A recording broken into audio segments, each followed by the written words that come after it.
Recent గా వచ్చిన మూవీలో ఒక డైలాగ్ ఉంటుంది సార్, రియల్ ఎస్టేట్ బాగా పెరుగుతుంది, మనం రిజిస్ట్రేషన్ చేసే టైంలో స్టాంప్ డ్యూటీ పెంచితే చాలు ఒక స్టేట్ మళ్ళీ కొత్త సీఎం ఫామ్ అయ్యేంత బడ్జెట్ వస్తుంది అని ఒక డైలాగ్ ఉంటుంది sir. Real estate is a treasure.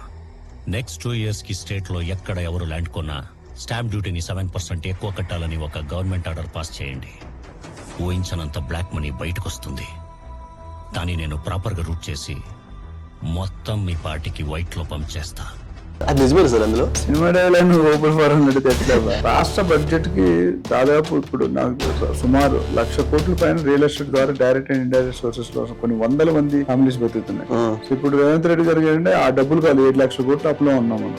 3-4 నెలలు ఏదైనా ముందే డిక్లేర్ చేశారు. 2 రకాలు పెంచుతారు. ఒకటి రిజిస్ట్రేషన్ చార్జెస్, ఇప్పుడు 7.6 ఉంది, 10 అవ్వచ్చు. రెండోది భూమి వాల్యూ, బేసిక్ భూమి వాల్యూ. ఏంటంటే ₹1,00,000 పెట్టుకుంటే 10-20 లక్షలు చూపిస్తున్నారు జనాలు అఫీషియల్. మిగతా జీరో అమౌంట్ ఉంటుంది.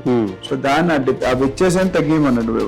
మంచి పరిశోధన చేసి రీసెర్చ్ చేసి సంబంధిత అధికారులకు ఏం చెప్పారంటే ఈ బేస్ వాల్యూని పెంచితే గవర్నమెంట్ ఇప్పుడు 7.6% అంటే సపోజ్ నువ్వు 10 కోట్లు పెట్టుకున్నావు, 10 లక్షలు చూపించావు, 10 లక్షలు 76,000 కడతావు. అదే ఈ 10 లక్షలు వస్తే 40 లక్షలు అయింది అనుకో, 3 లక్షలు కడతావు. ఒక్క డీల్ లో 3 లక్షలు తేడా వచ్చింది గవర్నమెంట్. అదే రిజిస్ట్రేషన్ 7.6 అది వేరు.